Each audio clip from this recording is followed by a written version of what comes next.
growth that we're experiencing from 6.2 to 6.5%. However, as you recognize, we still have a lot of unemployment in this country, although the numbers given in this document seem to reflect a different picture. But much of the employment that you are considering to be employment is largely disguised employment. We do not have the quality employment that we are talking about. As a result, the 6.5% growth that we are experiencing is largely coming because of the growth in population, you know. So I don't want you to start, celebrating because we have not yet seen very significant growth. I wanted you to note that point because we still have a lot of unemployment in this country, and we are challenged to address this problem. You also know that a very significant proportion of our population are the young people, and these are the people, the working force, are looking for jobs and cannot find them. The second point is about the NDP 3, which you keep referring to. As you know, and you started from this point, Parliament has to approve the NDP before it goes into operation. So whatever statements you have here referring to the NDP are your statements. We don't share those statements because we are not party to the NDP that you are referring to. Tomorrow. It will be tomorrow, but the statements have been made, and how sure are you that we shall accept them? So in other words, much of what you are stating here is mere speculation, because we may reject some of those statements in the NDP. What will you do? So I think you can realize we are in a very difficult situation,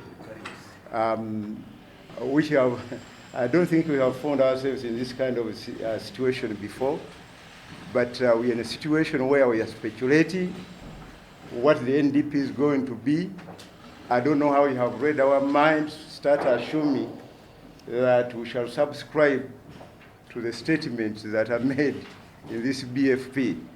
So I think you need to prepare yourself for this, but I would suggest that given the nature of the problem we are in now, you probably need to, since you are presenting tomorrow, but the first thing we request you as this committee to do is to make a public apology.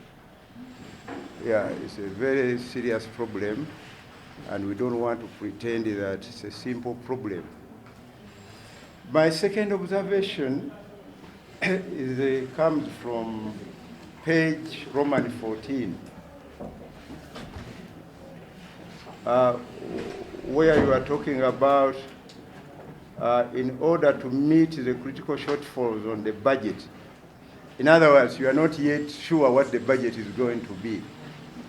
Yet the law requires us to approve the budget framework paper. And in that framework paper, we must have a number that we approve as a budget for the coming year.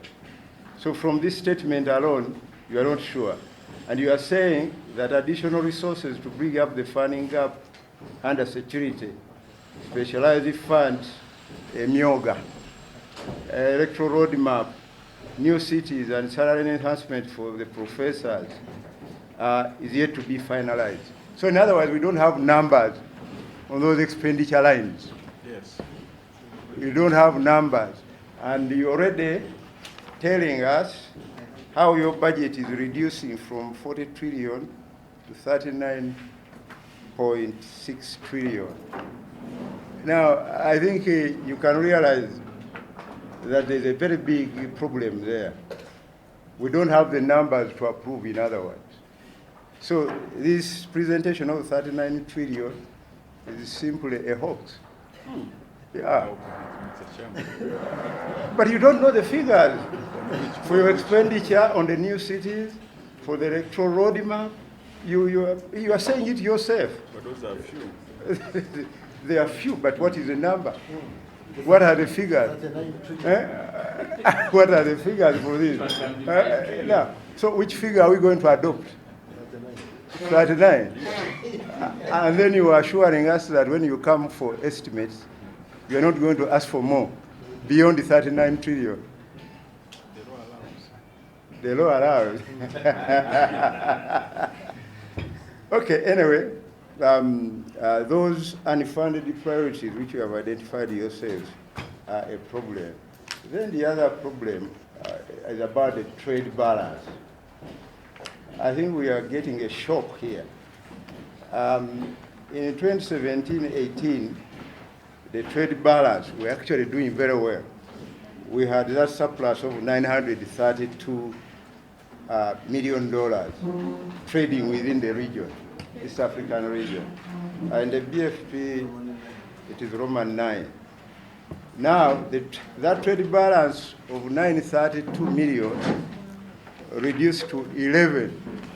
Can you imagine? So now, Minister, you're doing well. You know, if within the region, that table there, table 2, Roman 9. So you look at the trade balance, how we are performing.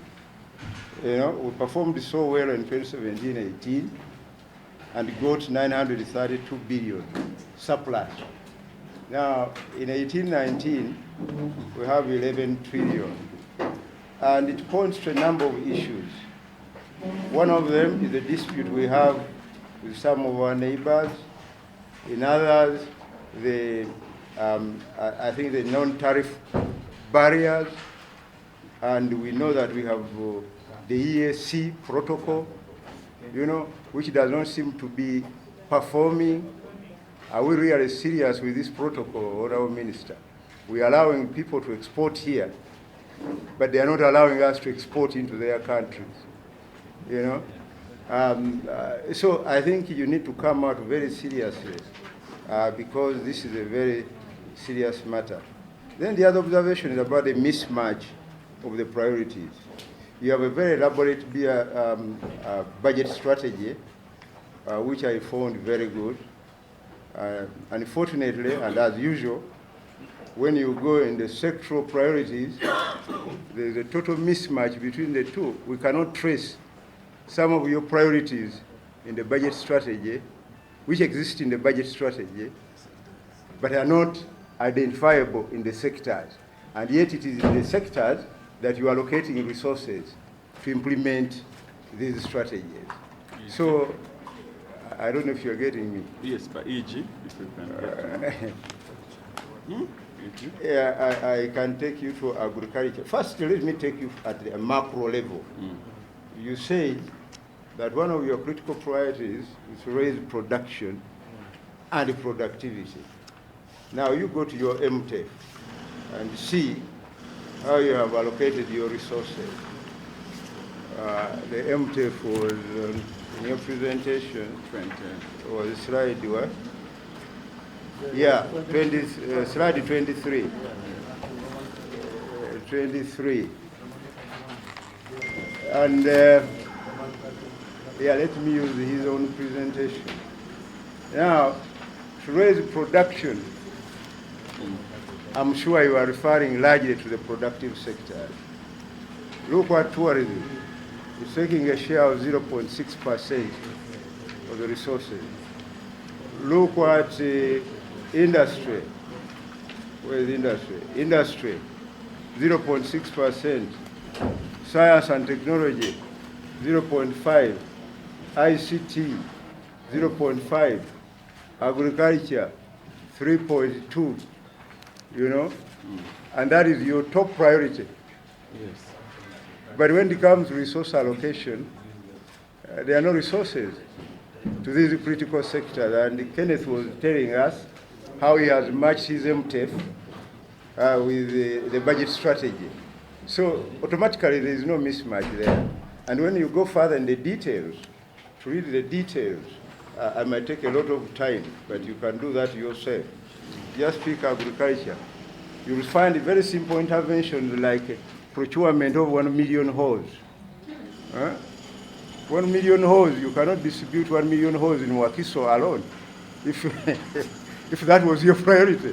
In Wakiso, I think you have more than 1 million people. But you're talking about Uganda.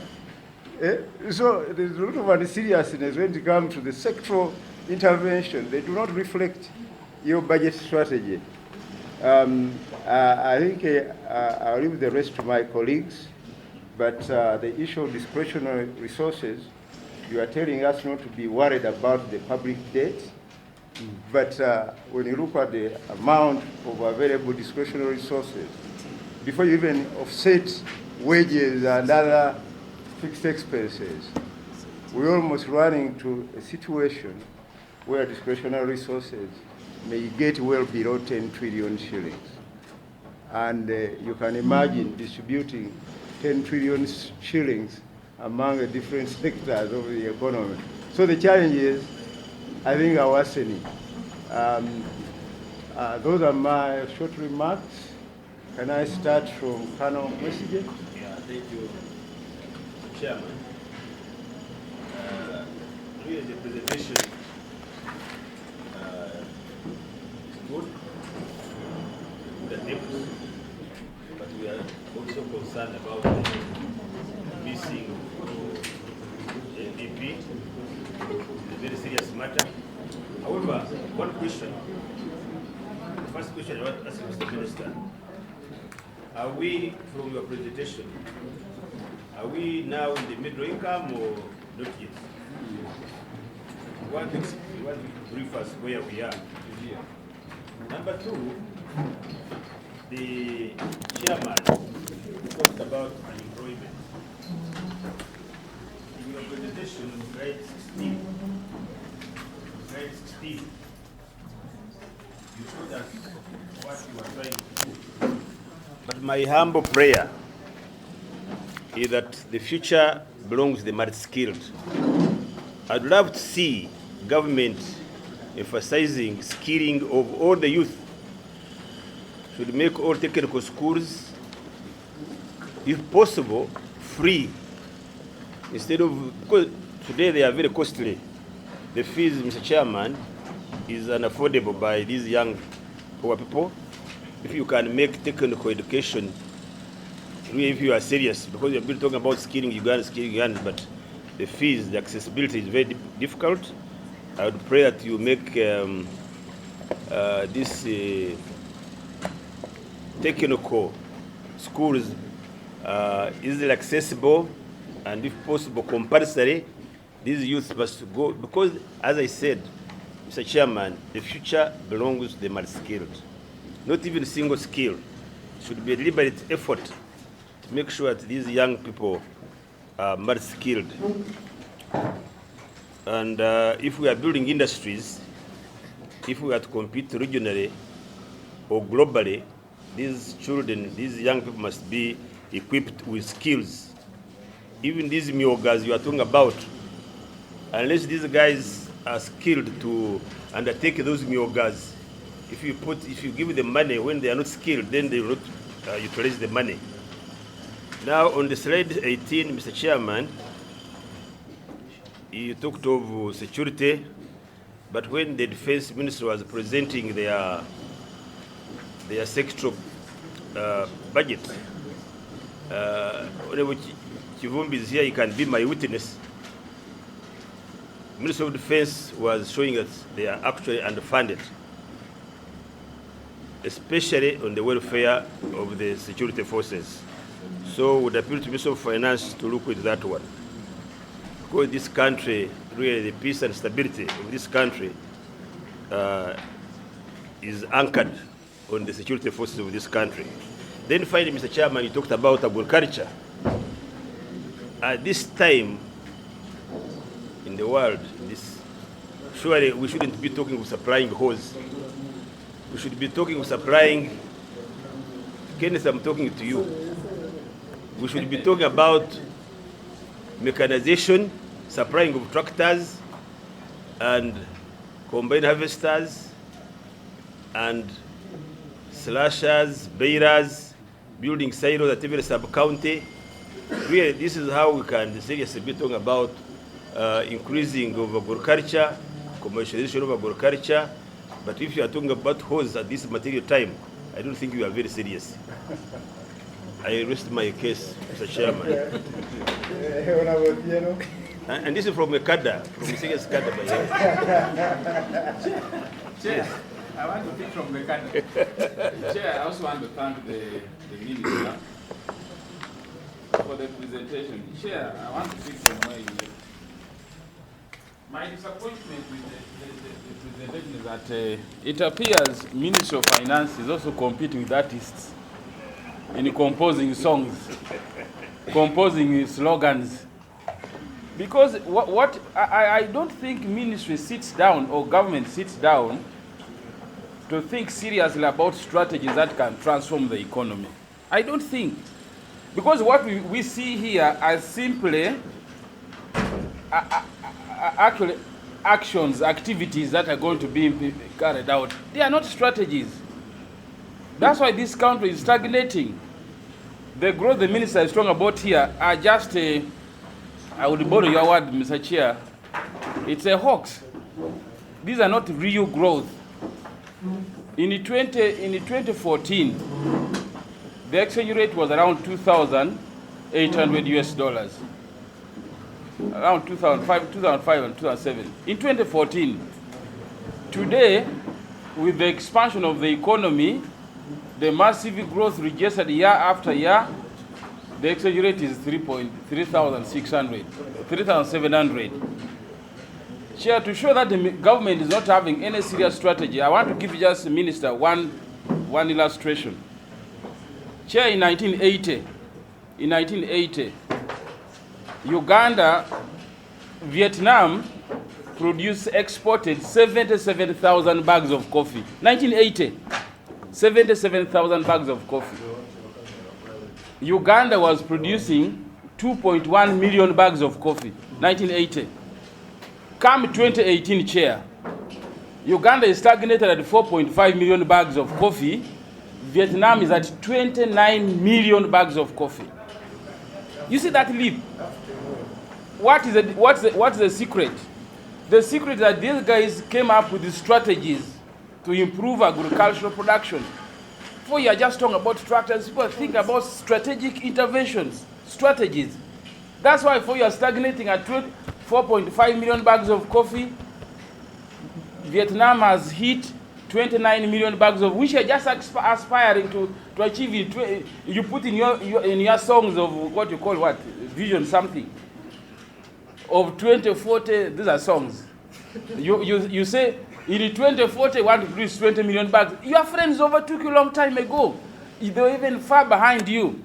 What's the secret? The secret is that other countries like Vietnam, they came up with what we call serious strategies.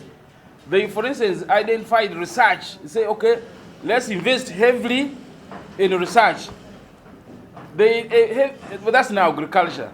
For you, these are the kind of things you should be telling the country, that if we are to invest in agriculture, we want to increase productivity, we are going to invest in research, extension services, subsidies.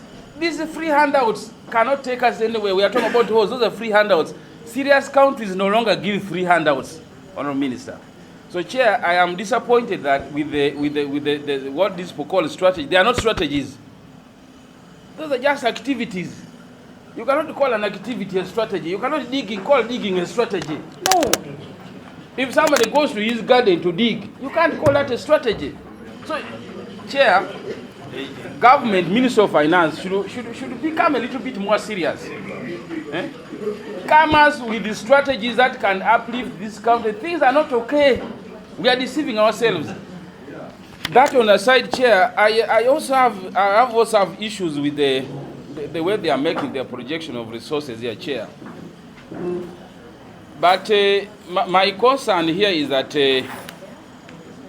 when you look at the way they package their resources, it would appear to us that we are doing better, for instance, by now reducing on external financing. But Chair, even what they call domestic financing, resource revenue mobilization, the base, it's actually borrowing. It's actually also full of, made up mainly of borrowing. Because you cannot call domestic borrowing as domestic resource. It's wrong. After all, you're borrowing from external commercial banks.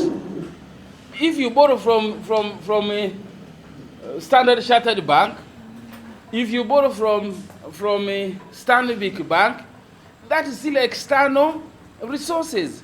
So borrowing should not be confused, because you want, I said they are competing with the musicians to compose songs. You cannot call borrowing as your domestic resource. Domestic should be what you can mobilize through your tax measures and other avenues. But let's be clear, let's tell the country the truth. If things are bad, let's tell the country things are bad. There's no shortcut about this, Chair. So I think, Chair, most of the things, it appears, since finance is not ready, let's wait for the budget. When they're ready with their figures, that's when it shall concern. But the way I see things, the picture is very gloomy. I don't see any glimpse of hope in what the minister is telling us, because exchange rate, these are look at the parameters. Exchange rate worsening. Domestic resource mobilization, things are getting worse. Yet, the economy is expanding. So why is the economy expanding and we cannot see it in terms of resource mobilization? Why are we seeing that the economy is growing, but export performance is doing worse, is going down? So these are things, somebody somewhere is not telling the country the truth. Thank you, Chair. Thank you, Honorable Chairman. I want to thank the Minister and the technical team for the budget framework paper presentation. Mr. Chairman, we are deliberating on this budget framework paper, but we don't want to act as if this is our maiden meeting discussing the budget framework paper. One of the things that I want to state first is that in terms of the conceptual framework of the strategy, it is okay. But the commitment to the implementation of the budget strategy has proven a challenge over the years.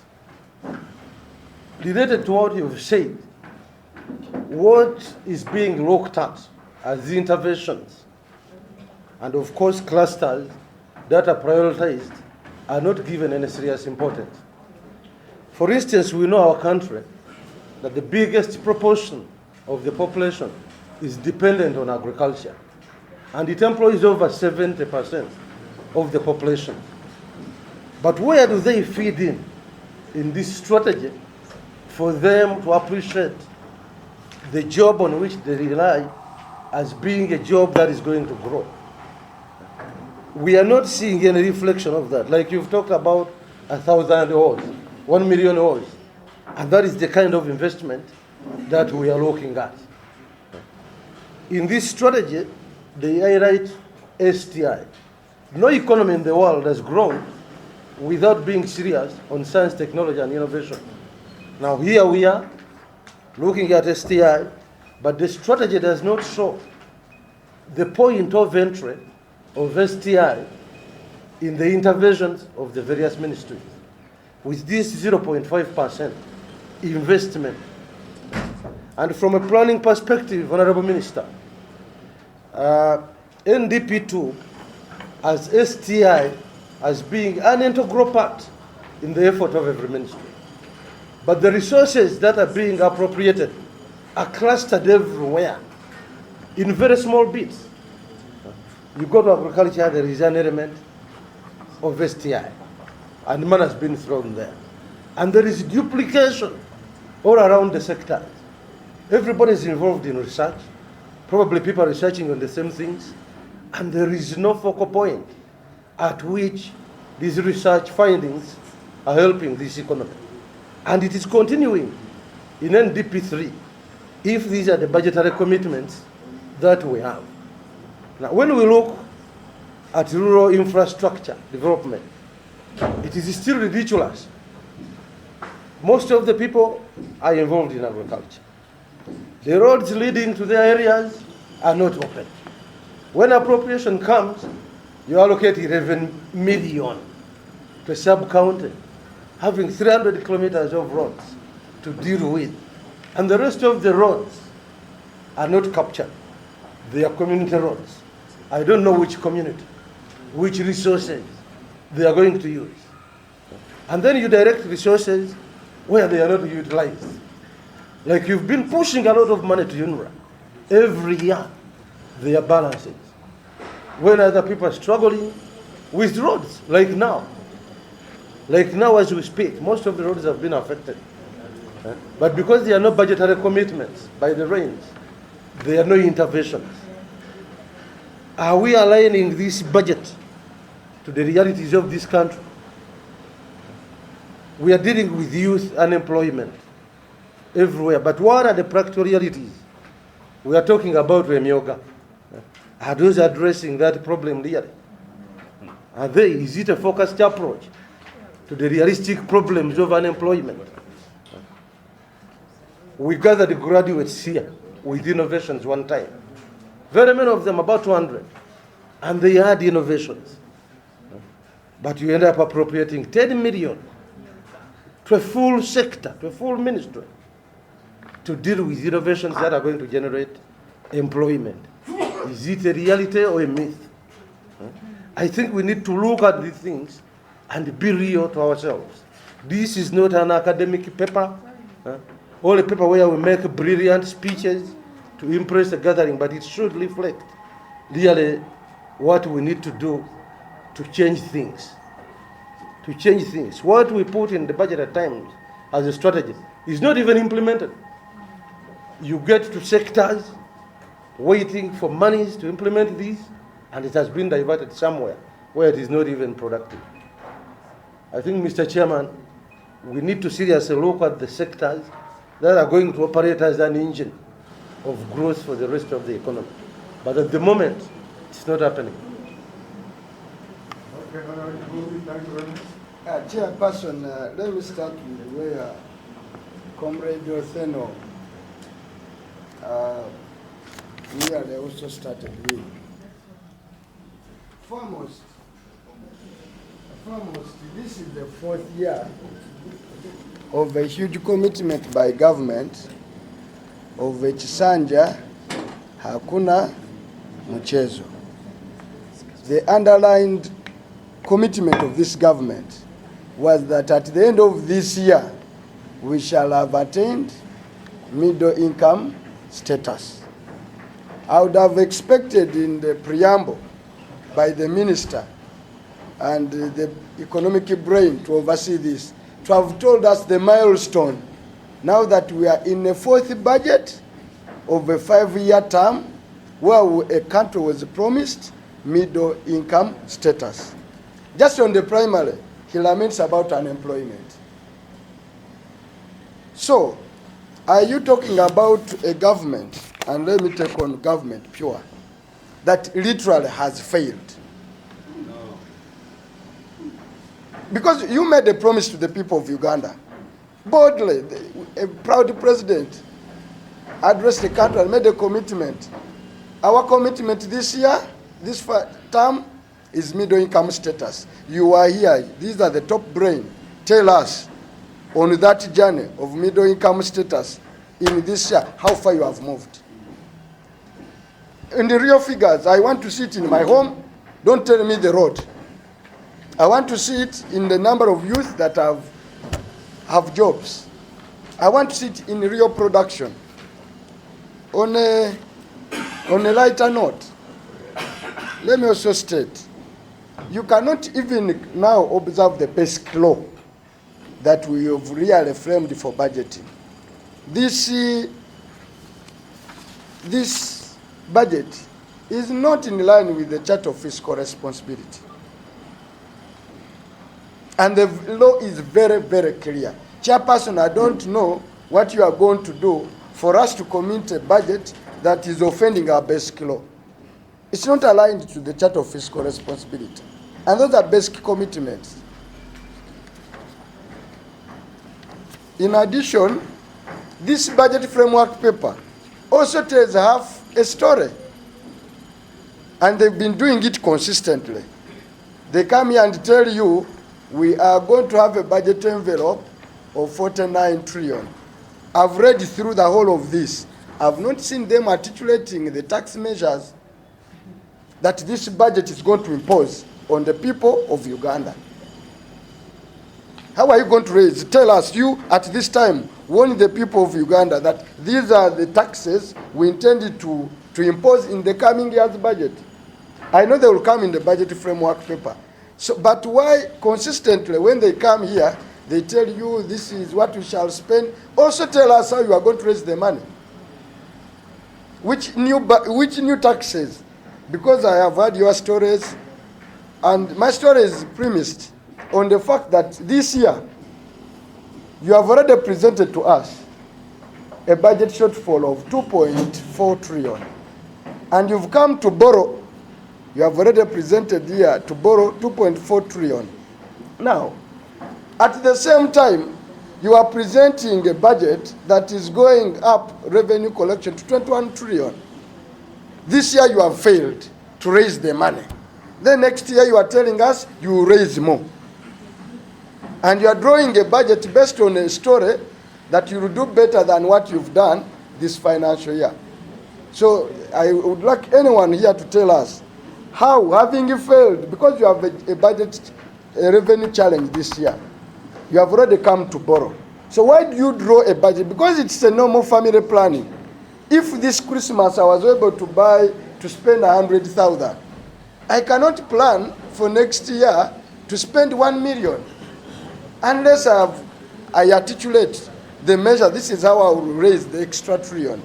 So my small problem, Mr. Chairman, is that you tell us how you are going to raise the money. Secondly, Chairperson, or thirdly, this unending story of capitalization of Bank of Uganda. Because let me speak like a layman. Bank of Uganda is a banker's bank. But it seems every year we are capitalizing this bank. That means somehow along the way you are abusing our resources that are in that bank. Either you are mismanaging our reserves fundamentally and want to repremise them, or you are not managing our exchange rates properly and we are losing a lot of money, and that is management. So how come? Let them tell us the cost of managing Bank of Uganda, because annually we are capitalizing. Now they want another 480 billion. We gave them in the last year's budget how much billion? 200. We gave them 200. That means in 2 financial years, 600 billion. How about in the year? So in the 5 years, what is this called Bank of Uganda, which is a banker's bank, collects, stores our revenue, but every year we are capitalizing. That means behind this story, you are hiding a big elephant, and you are naming it capitalization. Yes, what is it that we are doing? Tell us what causes that consistently every year we need to capitalize a banker's bank. Because what does a Bank of Uganda does? It stores our stock, stores our collected money, stores money from other banks. Why do we need to capitalize it every year? So you are saying we should, and you are capitalizing it in 5 years. I've done a calculation. Do you know how much money in 5 years you have capitalized Bank of Uganda? It's 1.6 trillion. So where does the country benefit if every 5 years we are pushing 5.6 trillion? So you are not being honest. You are deceiving a country. Tell us a story behind capitalization. Lift the veil. What are you going to do? So what are you paying for every other, for 600 trillion? Otherwise, Mr. Chairperson, if we keep managing resources this way, we are in a funny story. Now, I come to domestic borrowing. And the people who are borrowing are here. Yes, the people who are borrowing are here. Today they may tell us the story. Chairperson, this year, they are going to borrow 7 trillion. By the time I came to this parliament, and I joined this committee last 3 years ago. Domestic borrowing was, refinancing was 4 trillion. In a space of 3 years that I've been here, we've gone to 7 trillion in domestic refinancing. Domestic refinancing, I don't need to explain, you know better, means you don't have money somewhere that you can pay this that is owed to you.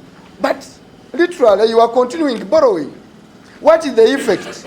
When you look at our resource envelope, the next expenditure is interest payment. After taking away money on roads and transport, the next amount of money we are going to pay as a country out on our revenue collection is to pay for interests paid for. Who gets this interest? Because you are now becoming agents of colonialists. You are borrowing this money from commercial bank, who are in the stock exchange in Johannesburg and in London and in New York. That means immediately we pass this budget, somewhere in New York, someone in New York will smile with 3 trillion of our money. So whom do you work for? And every day you sit in and donate 3 trillion, by the way, not to our youth, but to some Muzungu out. They call it domestic borrowing. But they're not borrowing from Lugolori. They're not borrowing from Otheno, from where? Where is your village? There are no villagers who are lending government. Nagongera. So there are only 2 stories. First of all, that's why chairperson should demand that they lay before this parliament. Who now has our treasury bills and bonds? Who owns which company, which individuals? Because you see this story, if there are individuals who work for government and consistently keep on lending government, they need now to sleep home, they don't work, all they do is to wait for 3 trillion and you go home. So we want to know, it could be some of you up there in finance who also are involved in this. So we need to know, we need to break down or some of us in the committee. Yes, I know. I'm an economist. I'm an economist. There is no harm with me participating in this. And I don't want to make that stupid argument that I cannot participate. But what we want to know, chairperson, tell us who this debt stock. First of all, the 70 trillion. We need to know who owns this 70 trillion. Actually, not 7, it is 15. And who are we not able to pay this financial year? Because we will be told, much of this story is sweet. Final as I end with my submission, we go to something very critical. Fred has talked about it. Either we are joking at this stage, or these guys are not serious. We are going to have elections as a given. Okay? When I was looking into the budget of defense, even people who are going to man our elections, there is no money for it. LODUs, these LODUs, because you are contributing to criminality, the LODUs, they are going to recruit, and they already recruited, they have no money. Very small money. And we are talking about death on the street, blah, blah, blah, blah. I know what you want to do. You are not paying LODU, you want to invest money in buying chips to put on border to spy. But a chip will not stop an LODU who is not bought. We better question you on some of your investment. I've seen what you want to do. Somehow I know what you want to do, to finance, even in the security sector. You are buying equipment that are useless, and you are not paying, that you don't use. And Chair, this year, you should tell us whether the classified budget is really very helpful. Because they bump money, 1 trillion in a classified budget. What do they use it for? Some of the things. I don't know what they do. An equipment to slow down WhatsApp. And I know you procured one. A chip to put on a border that when I'm riding, but this LODU on the street is not paid. Now, when this LODU is not paid, who will, the man seated in the control room of your camera, has no money to be paid. So if this money is not paid in the control room and you are buying all of this very expensive equipment and some of it failed to even work, I know some of it failed to work. So you are taking this country for a ride. So Chair, that's why I'm a shadow minister. So Nani wants me to summarize. So I'm even wanting to question you, Chair, because they can't finance our security. Because you have highlighted here that security is key. On the question that you are highlighting, and which you are not going into, is good neighborness. You are not explaining to us what on hell, from a finance perspective, the impact of the close of Rwanda's border to the economy. And budget framework paper should articulate it. If Rwanda's border is closed and its impact on the Congo hinterland, my guess is you eventually affect the Chikubo that does a lot of export to that area. Of what impact in the short term and long term? And what do? Are we going to speculate day in, day out and say this happens? So, Chair, for me, I will end by asking, you have invested a lot of money every year in infrastructure, roads, energy.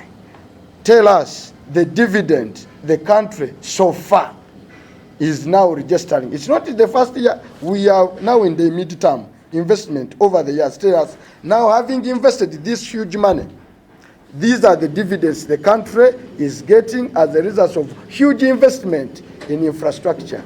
So I rest my case, sir. Are there any other comments? I hope you have read the presentation. I've been reading and participating for a long time, Mr. Chair. Mr. Chair, I just want to that at a certain forum where we were addressed by the Prime Minister, he said, this year we shall be making an election budget. An election budget which should bridge a gap for all that we promised and have not been promised to be achieved if we had to benefit from the next election. When I look at the current budget framework, before we even see the real budget at the end, I don't think that this budget is going to deliver the balance of the unfulfilled pledges that we did at the beginning of our term. That's number one. I come to the second issue. The second issue is about strategy, which my colleague, Honorable O.O. said. When we are talking about strategy, we should be geared towards things that can benefit the common man in this country and lift him to a certain level. We are talking a lot about infrastructure. In the budget framework paper, Chair, you will see us being told as a foundation, the background, the number of kilometers we have tarmacked. That is good, Honorable Chair. You are tarmacking roads and people are using them for drying cassava. What's the benefit of those roads now to the people? We should now be thinking of how the roads that were put in place should be benefiting people. How people should be using those roads to make money. Have you made a provision for that in this budget? From the time we got this Kisanja, we are talking about the people who are not in commercial agriculture, people who are in subsistence agriculture, still stagnating at 68%. 5 years down the road, we are still at 68. Are we moving? Is this the budget that will deliver the unfulfilled promises? Chair, there is an issue of interest rates. Chair, the interest rates in this country is high, therefore blocking access to local investors, to cheap capital, which can develop the economy. And because of the high interest rates, Chair, banks are making a kill. Banks are making a kill, people are getting poorer, people's properties are being taken to fail because of failing to pay the what? The rent. These are budgets which should be thinking now of how to help people access capital, maybe by lowering the interest rates. We decided to privatize our commercial banks. Today you are beginning to think that these commercial banks were good. We threw away the cooperative bank. You are now beginning to think that these cooperative banks are good. I think this should have been the things which first and foremost should have been in this budget, if we at all were to be serious and are promising these nations to move it to the middle income. Chair, I want to point out one thing, which I know in some document, which definitely will be brought to the House today or tomorrow, is highlighting and advising to be done in this country. This is Budget Committee, and I know we have stood our ground about this. One of its chair is the standard gauge railway. Government is still pushing that a standard gauge railway must be built. Chair, we are going to build a standard gauge railway from Kampala to Malaba. But from Malaba up to where? From Malaba, are we going to fly the train to Naivasha? Are we going to fly the train to Nairobi? Kenya is still struggling to get the standard gauge railway come from Naivasha to Kisumu. And I don't think even in the next 10 years it will be achieved. So that we can have the standard gauge railway go up to Malaba, connect to Kisumu, and move up to the port. What is the intention? They want us to put some money in maybe acquiring the right of way, paying for people for acquiring the right of way, to build a standard gauge railway, to fly the train from Malaba. We should be thinking of Bukasa, so that after the standard gauge railway reaches Kisumu, we can get our things through the ship to Kampala and then to the people. Number two, Chair, we are being pushed, and part of the money they want to come from this budget to pay for loans interest on borrowing on express highways. They want to give us an express highway to Jinja. I don't know what is so express in Jinja that we should run fast to reach. I know in Entebbe we have an airfield, and we want to rush there to catch planes. I don't know whether the source of the Nile will fly away so that we want to rush there through an express highway. We have 3 roads. One of them passes through Kayonga, Chair. One of them passes through Katosi. Those are roads which we built with a lot of money, and they are redundant. If you want to pass there, the traffic is not there. There is another road which is through Mabira. If you want a big and wider road, why don't we divert traffic to the other 2 and then build this one? We already have land within the provision. Why do you want to rush and deploy money to buy access of right of access? Do what when we have land here and when we have the other roads which are not yet maximized? Are we planning well? I rest. That's my contribution. You can give your order to another person. Thank you very much.